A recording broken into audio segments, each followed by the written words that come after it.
katılım yollarında bağlantı yaparken nelere dikkat ettiğimi anlatacağım. Kavşaklardan sonra otoyollara veya ana caddelere katılırken, yani bu bağlantıyı yaparken en çok neye dikkat etmemiz gerekiyor? Güvenliği nasıl sağlarız? Nasıl şerit değiştiririz? Ve bizim yola katılanlar konusunda nelere dikkat etmemiz gerekir? Onu anlatacağım.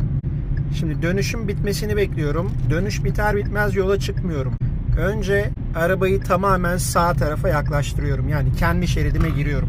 Aynamı kontrol ediyorum. Şerit değiştirme ile ilgili dikkat etmem gereken kurallara dikkat ediyorum. Bakın, arabanın bana doğru yaklaşmadığını fark ettim ve hızlanıp geçtim. Artık yola katılımı gerçekleştirdik. Şerit değiştirme konusunda nelere dikkat etmeniz gerektiği ile ilgili yaptığım farklı bir video var. O videoyu açıklamalar kısmına bırakıyorum. Bakın arkadaşlar, bu sağ tarafta gördüğünüz kısa çizgiler, yani kısa kesik çizgiler katılım yolu olduğunu veya çıkış yolu olduğunu gösteriyor. Yani o şerit biraz sonra bitecek.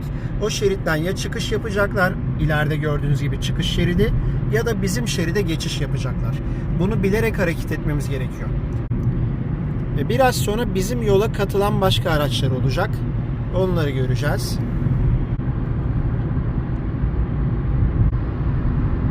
Şu an bir tünelden geçiyoruz. Evet arkadaşlar, tünelin sonunda bizim yola bir katılım var. Bunu nereden anlıyorum? Hem yolu bildiğim için anlıyorum, hem de sağ tarafta bakın, bu üçgen levha sağ taraftan bizim yola bir katılım olacağını gösteriyor. Ve yanımda da araçlar var.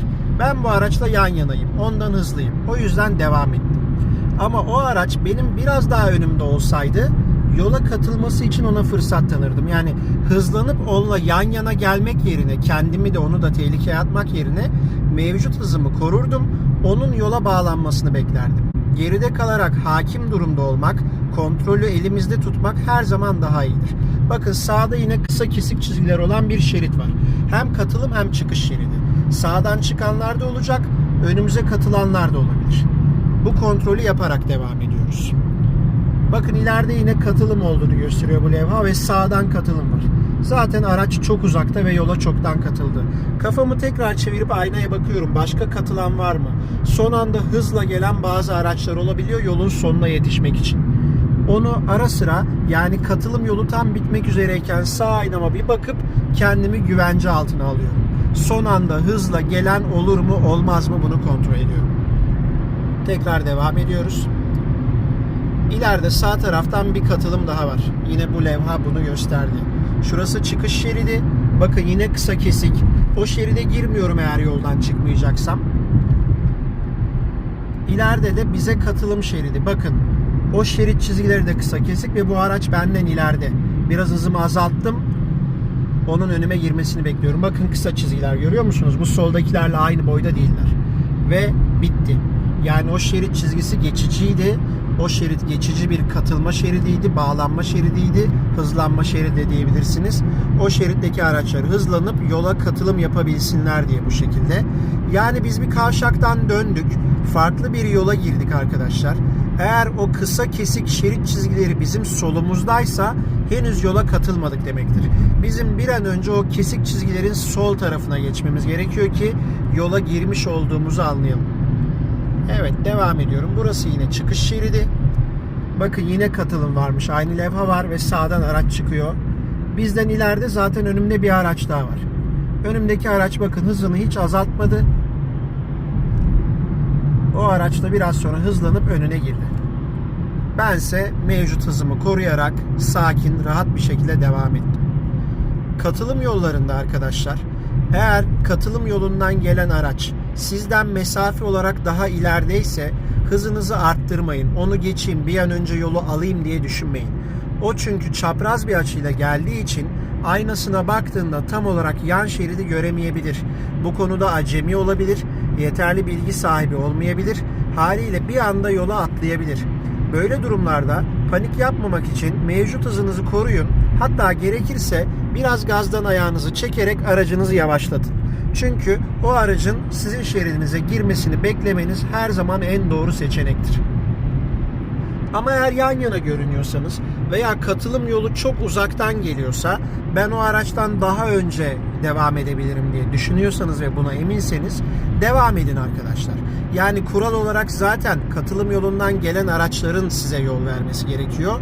Ama dediğim gibi eğer o araç daha ilerideyse bizim kendimizi savunarak, defansif sürüş yöntemini uygulayarak geride kalmamız ve o aracı kontrol etmemiz gerekiyor arkadaşlar.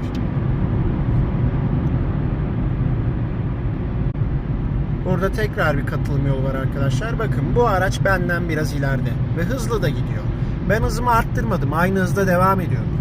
Onun benim şeridime girmesini bekliyorum. Benden hızlı gidiyor çünkü. Yani hızlanıp onu geçeyim diye düşünmemem lazım. Onunla yan yana gelmemem lazım. Bu doğru bir seçenek olmaz. Çünkü yan yana geldiğiniz zaman birbirinizin kör noktasında kalıyorsunuz. Siz onu görseniz bile o sizi görmeden direkt şeride gelebilir ve bu bizim için tehlikeli olur.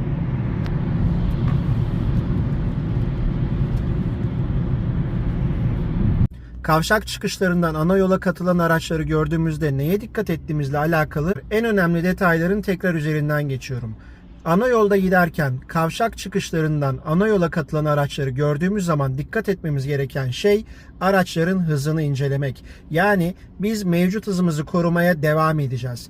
Yan yoldan gelen, yani katılım şeridinden gelen aracın bizden önde olduğunu görüyorsak hızımızı arttırmak yerine mevcut hızımızı koruyarak onun bizim şeridimize girmesini beklememiz gerekiyor. Yani kendimizi korumaya alıyoruz. Olayın hakimi, kontrol sahibi biz oluyoruz böylece arkadaşlar. Eğer o araçla yan yanaysak ya da çok uzaktan gelen, çok çapraz bir katılım sonrası biz daha önce buluşacaksak, yani o katılımdan gelen araçtan önce yola devam edebileceksek tabii ki mevcut hızımızı koruyabiliriz. Hatta biraz da hızlanabiliriz. Zaten kural olarak katılım yolundan gelen aracın ana yoldan gelen araca yol vermesi lazım. Onların yolunun çıkışında bir ters üçgen tabelası vardır ve bu yol ver demektir. Yani aslında onların yol vermesi gerekiyor. Ama belirttiğim gibi eğer yan yoldan çıkan araç bizden hızlıysa ve mesafe olarak da bizden ileride duruyorsa o zaman biz mevcut hızımızı koruruz. Yani hızlanıp bir an önce onu geçmeye çalışmayız. Mevcut hızımızı koruyarak onun da zamanla yola katılmasını bekleriz. O yola katılır, biz arkasından devam ederiz. Herhangi bir şekilde direksiyon müdahalesinde bulunmayız, hızımızı arttırmayız, mevcut hızımızı koruyarak devam ederiz. Çünkü çapraz açıyla gelen araç yan aynasına baktığında tam olarak arka şeridi göremeyebilir. Çapraz olarak geldiği için kendi arka tarafını görebilir. Haliyle ana yolu gördüğünü zannedip direkt boş olduğunu düşünerek yola katılabilir. Buna dikkat etmemiz gerekiyor arkadaşlar. Yani açıyı da hesaplamamız gerekiyor. Diğer aracın hızını da hesaplamamız gerekiyor. Evet, faydalı bulduysanız videomu beğenmeyi, kanalıma abone olmayı ve sosyal medya hesaplarımı takip etmeyi lütfen unutmayın. Yorumlar bölümündeki teşekkürler butonuyla süper teşekkür alabilir veya kanalıma katılarak destek olabilirsiniz. Aynı şekilde sosyal medyada Instagram hesabımda kanalıma abone olarak yine bana katkıda bulunabilirsiniz. Videoyu buraya kadar izlediğiniz için teşekkür ediyorum. Görüşmek üzere.